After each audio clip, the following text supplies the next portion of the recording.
The tropical stillness of Oahu is punctured by the high-pitched whine of Nakajima B-5 and 2 Kate torpedo bombers. Below them, the pride of the United States Pacific Fleet, the great battleships West Virginia, Oklahoma, and Arizona, sit like tethered giants in the shimmering blue waters of Pearl Harbor. Within minutes, the air is thick with the acrid stench of burning fuel oil and the deafening roar of explosions that can be felt in the very marrow of one's bones. To the Japanese pilots banking over the smoking ruins, it looks like a total victory. The American naval spine appears snapped. But thousands of miles away, in the quiet, wood-paneled ready rooms of the Imperial Japanese Navy's flagship Nagato, the architect of the strike, Admiral Isoroku Yamamoto, does not celebrate. While his subordinates toast with sake, Yamamoto stares at the reports with a haunting, hollow clarity.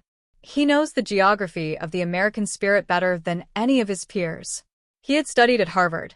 He had seen the endless smokestacks of Detroit and the sprawling shipyards of the Atlantic coast. He knew that by sinking the old-world battleships but missing the modern aircraft carriers, he hadn't killed the giant. He had merely bitten it. As the sun sets over a bleeding Hawaii, the clock begins to tick against the Empire of Japan, for the sleeping giant has not just woken, it has begun to breathe fire. To understand why Japan gambled its entire future on a single morning in December, one must look not at the flight decks of carriers, but at the dry ledgers of resource management.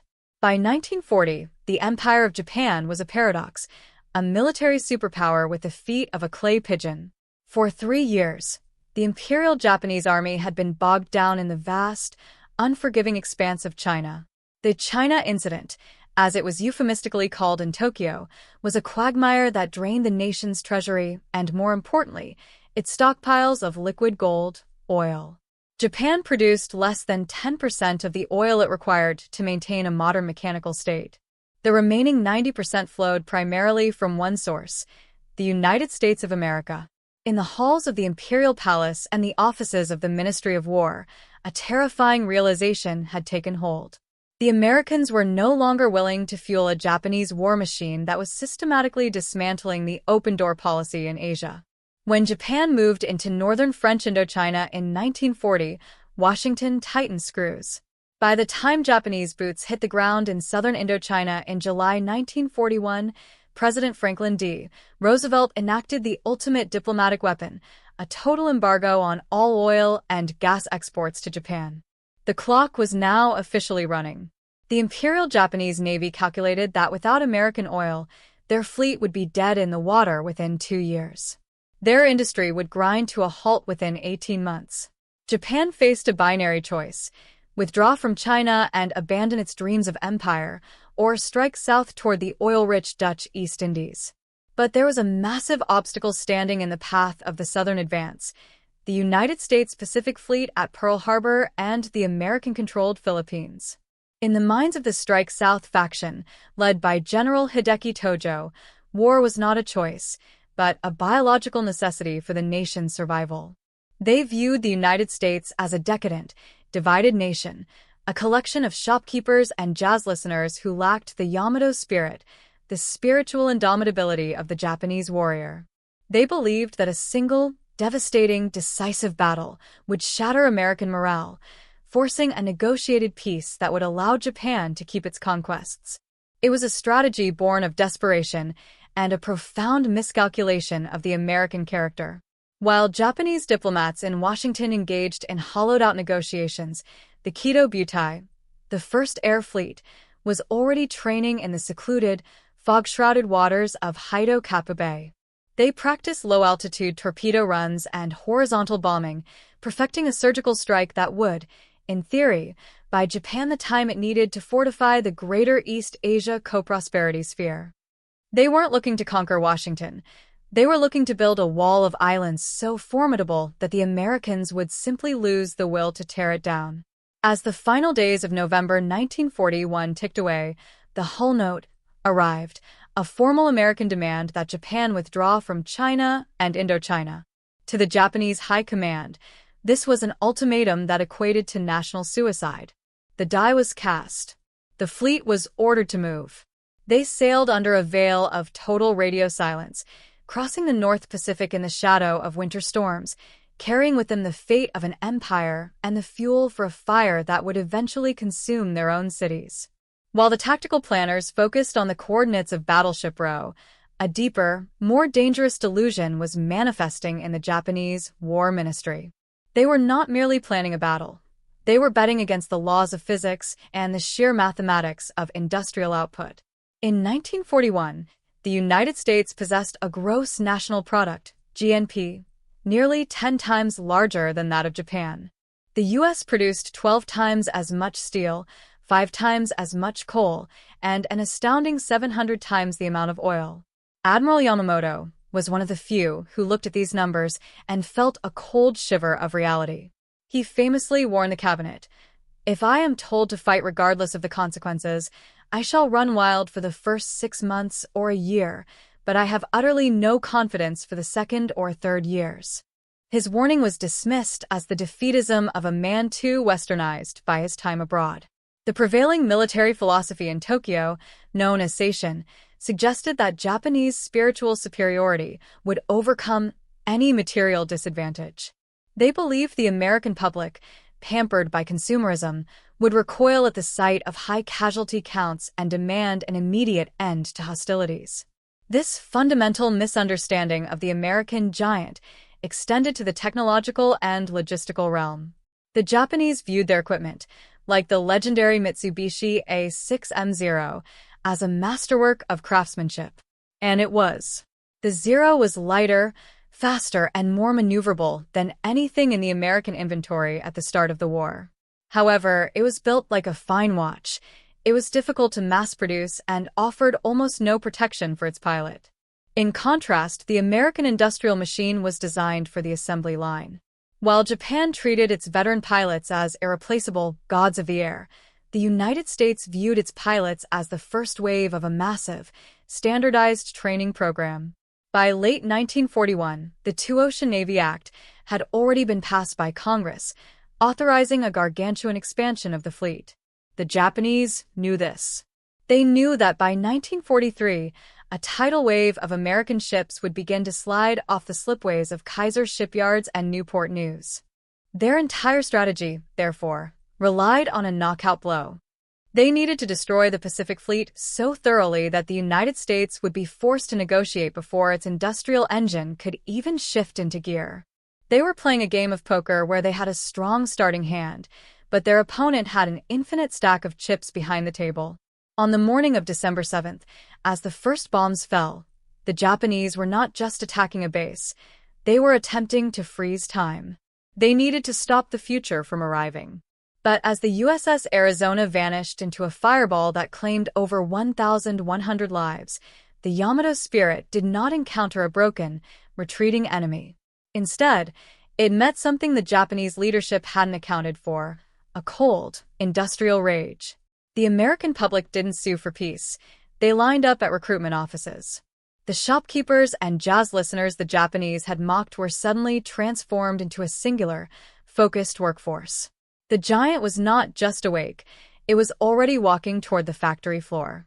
The most significant failure of the Pearl Harbor attack wasn't what was destroyed, but what was absent. The primary objective of the Kido Butai was the total elimination of the American carrier fleet. However, on that Sunday morning, the USS Enterprise, Lexington, and Saratoga were nowhere to be found. They were delivering aircraft to distant outposts or undergoing repairs. The Japanese had pulverized the old guard, the battleships, which were vestiges of 19th-century naval doctrine. In doing so, they inadvertently forced the United States into a modern carrier-based war for which the U.S. was actually better suited. The sinking of the battleships was a tactical masterpiece, but a strategic catastrophe. The Japanese had cleared the deck for the very weapon that would eventually hunt them to extinction. To the Japanese high command, a ship was a sacred vessel of the emperor, often taking years to handcraft. To the American industrialist Henry Kaiser, a ship was a commodity. While Japan struggled to replace even a single lost fleet carrier, American shipyards were beginning to perform industrial miracles. By 1943, The U.S. was launching a Liberty ship every few days and an Essex-class carrier every few months. The Japanese realized too late that they weren't fighting a navy, they were fighting a factory. The sheer scale of American logistics, moving entire floating dry docks and refrigerated ice cream barges across the Pacific, created a psychological weight that Japanese soldiers, surviving on handfuls of rice, could barely comprehend. The Japanese believed their communications were shielded by the complexity of their language and the sophistication of their Type B cipher machine, known to the Americans as Purple. They did not count on the obsessive brilliance of American cryptanalysts like Joseph Rockefeller. Before the Japanese fleet even weighed anchor for Midway in 1942, the Americans were reading their mail. The surprise that Japan relied upon as their primary weapon had been stripped away. This intelligence gap meant that Japan was often fighting a blind war against an enemy that could see through the fog of every operation, turning their decisive battles into carefully laid American ambushes. In April 1942, less than 5 months after Pearl Harbor, the Japanese public believed their nation was protected by a divine wind and a vast oceanic buffer. That illusion evaporated when 16 B-25 Mitchell bombers, led by Lieutenant Colonel Jimmy Doolittle, rose from the deck of the USS Hornet and appeared over the skies of Tokyo. Tactically, the raid did minor physical damage. Psychologically, it was a seismic shift. The Japanese high command was humiliated. They had failed to protect the emperor. This pinprick forced Japan into a reactive posture, pushing them to expand their perimeter prematurely at Midway to prevent future raids, a move that led directly to the destruction of their carrier corps. The Japanese military culture relied on the Bushido Code, the idea that death was preferable to dishonor. This created a tier of elite, highly trained pilots and sailors who were almost peerless in 1941. However, this system was brittle. When these veterans died, Japan had no efficient system to replace them, often sending green recruits into battle with barely 100 hours of flight time. Conversely, the U.S. Navy pulled its best pilots off the front lines to teach the next generation. By 1944, the Giant was fielding thousands of well-trained citizen soldiers who were technically proficient and supported by overwhelming technology. The Japanese realized that spirit could not compensate for a lack of experienced wings in the sky. While Japan focused on superior night vision optics and long-range oxygen torpedoes, the United States poured resources into the invisible eye, radar. By mid-war, American ships could see through tropical squalls and the pitch black of night. Japanese commanders, who prided themselves on their night-fighting prowess, suddenly found themselves being targeted and sunk by unseen enemies miles away. This technological gap meant that even when Japanese sailors fought with legendary bravery, they were often being decimated before they could even sight the American hulls. The realization that American science was outpacing Japanese tradition was perhaps the most sobering, waking up of all. By June 1944, the Giant was no longer just awake, it was an unstoppable force of nature. The theater for the ultimate realization was a stretch of the Pacific known as the Philippine Sea. The Japanese High Command, still clinging to the hope of a single decisive battle, Kantai Kessen, launched Operation Ago. They committed 9 aircraft carriers and nearly 450 planes in a desperate bid to halt the American advance toward the inner defense ring of the empire. If they could destroy the American fleet here, they believed they could still negotiate a face-saving peace. But the navy they met was not the wounded animal of 1941. It was the Fifth Fleet, a leviathan of steel and fire. Leading the charge was Task Force 58, a concentration of firepower the world had never seen. The Americans didn't just have more ships, they had evolved. Every American ship was now a bristling fortress of anti-aircraft fire, equipped with the new VT radio proximity fuses, shells that didn't need to hit a plane to destroy it. They only had to get close. As the Japanese strikes approached, they were picked up on American radar screens over 100 miles away.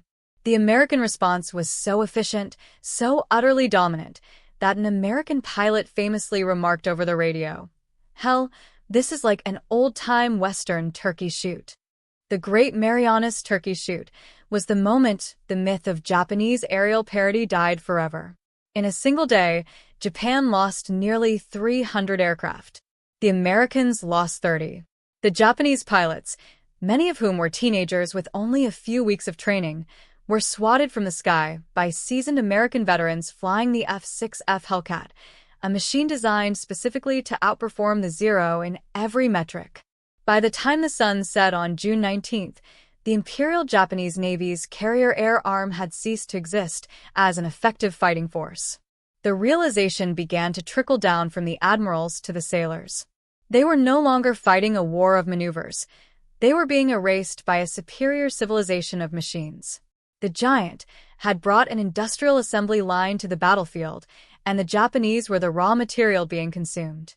The true moment of realization was not a single explosion, but a sight that greeted Japanese lookouts as they peered through their high-powered binoculars during the Battle of Leyte Gulf in October 1944.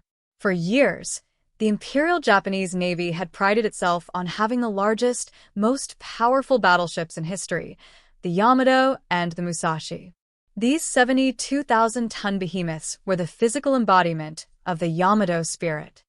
Yet, as the Japanese fleet entered the sea beyond sea, they did not find a small, fleeing American force. Instead, they saw a horizon literally crowded with American hulls. By 1944, the U.S. Navy had grown to over 6,000 ships. The Japanese commanders watched in paralyzed awe as waves of American aircraft, not dozens, but hundreds, swarmed their unsinkable giants. The Musashi, a ship Japan believed could withstand any punishment, was struck by an estimated 19 torpedoes and 17 bombs. It didn't fall to a heroic dueling battleship. It was systematically dismantled by an industrial swarm. As the Musashi rolled over and vanished beneath the waves, taking half her crew with her, the psychological backbone of the Japanese Navy snapped. The horror for the Japanese high command intensified when they realized the American logistics were so advanced that they were building artificial harbors and floating supply bases across the Pacific. While Japanese soldiers on bypassed islands were literally starving to death, resorting to eating grass and tree bark, they watched from the jungle as American sailors on ice cream barges enjoyed chilled dairy and fresh bread just offshore. This was the giant fully upright. It was no longer just about who had the better gun. It was about the fact that the United States could deliver a ton of supplies for every one of its soldiers, while Japan could barely deliver a handful of ammunition. At Leyte Gulf, the Japanese fleet was so low on fuel that their movements were dictated not by strategy, but by the dwindling levels in their oil bunkers. They realized, with a crushing finality, that they were not just losing a war, they were being deleted by a machine they couldn't even slow down. The decisive battle they had craved for decades had arrived, and it had proven that their entire military philosophy was an antique in a modern world. The realization that conventional victory had become a physical impossibility led the Japanese high command into a dark, psychological corner. By late 1944, the giant was no longer just at the gates, it was over the walls. The Japanese response was a descent into organized madness, the kamikaze. This was the ultimate admission of failure. Japan had run out of planes, fuel, and trained pilots, but they still had the Yamato spirit in its most toxic form. They began to use their remaining aircraft as human-guided missiles, hoping that if they could not outproduce the American machine, they could at least outdie it. Vice Admiral Onishi, the architect of the Special Attack Corps, argued that only through supreme sacrifice could Japan shock the American public into a ceasefire. But even this was a miscalculation. The U.S. Navy responded with the same industrial coldness that had defined their entire war effort. They developed the Big Blue Blanket, a defensive system of interlocking radar, combat air patrols, and a staggering density of 40mm Bofors and 20mm Oerlikon anti-aircraft guns. The giant simply adjusted its programming. While kamikaze attacks were terrifying and inflicted thousands of casualties, they could not stop the momentum of the American advance. The U.S. industrial machine was now so efficient that a ship damaged by a suicide plane at Okinawa could be repaired in a floating dry dock and returned to the line in days. The Japanese realized that even when they traded a human life for a piece of American steel, the steel could be replaced. The life could not. By early 1945, the the maritime blockade of Japan was total.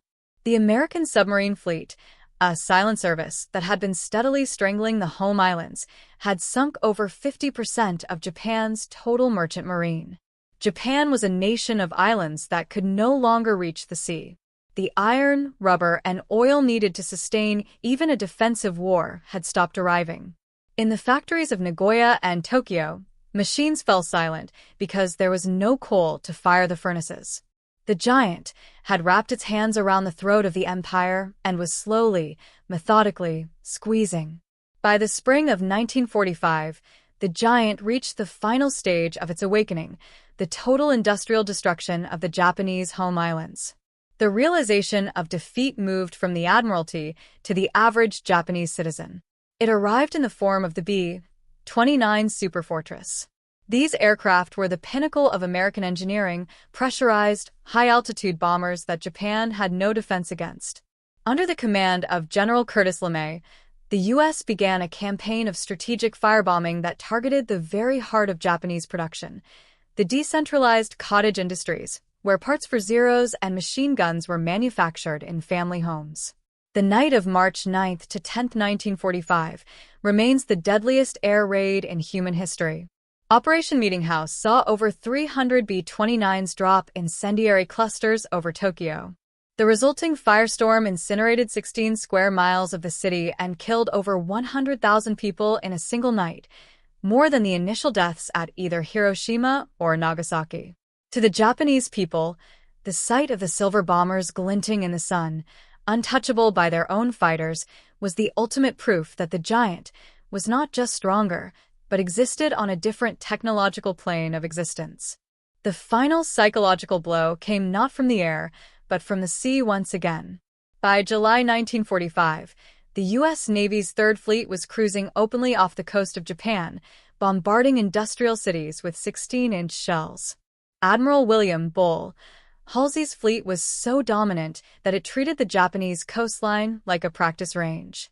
The Japanese Navy, once the third largest in the world, had been reduced to a few rusted hulls hiding in harbors, unable to even muster the fuel to move. When the atomic clouds eventually rose over Hiroshima and Nagasaki in August, they were the terrifying exclamation point on a sentence that had been written years prior in the factories of Detroit and Pittsburgh. The giant had developed a weapon that harnessed the power of the sun itself. The Japanese high command finally accepted the unthinkable, that the Yamato spirit could not fight physics.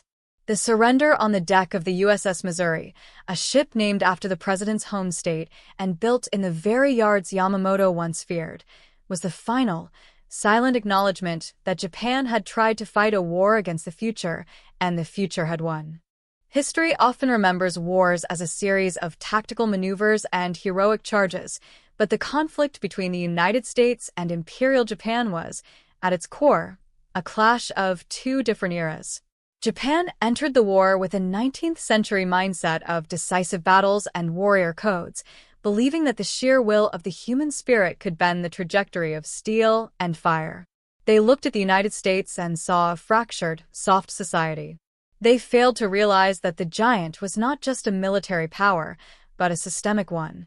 The moment Japan woke the giant, they didn't just invite a fleet into the Pacific, they invited the full, terrifying weight of the modern industrial age. The American victory was won in the shipyards of Richmond, the laboratories of Los Alamos, and the flight schools of Pensacola long before the treaties were signed in Tokyo Bay. It was a war where the assembly line became as lethal as the bayonet, and where the ability to replace a loss became more important than the ability to inflict one. Today, the rust on the sunken hulls of Pearl Harbor and the silence of the island jungles of the Pacific serve as a haunting reminder of this miscalculation. The sleeping giant quote, whether whispered by Yamamoto or synthesized by history, captures a fundamental truth about the nature of power. True strength is not found in the initial strike, but in the capacity to endure, adapt, and outproduce. Japan's realization was a slow, agonizing descent from the heights of tactical brilliance to the depths of industrial exhaustion. It remains one of history's most profound lessons on the dangers of underestimating an opponent's resolve and the cold, hard mathematics of total war. The giant didn't just wake up. It redefined the world in its own image, leaving the era of the samurai and the battleship behind in the smoke of a changing world.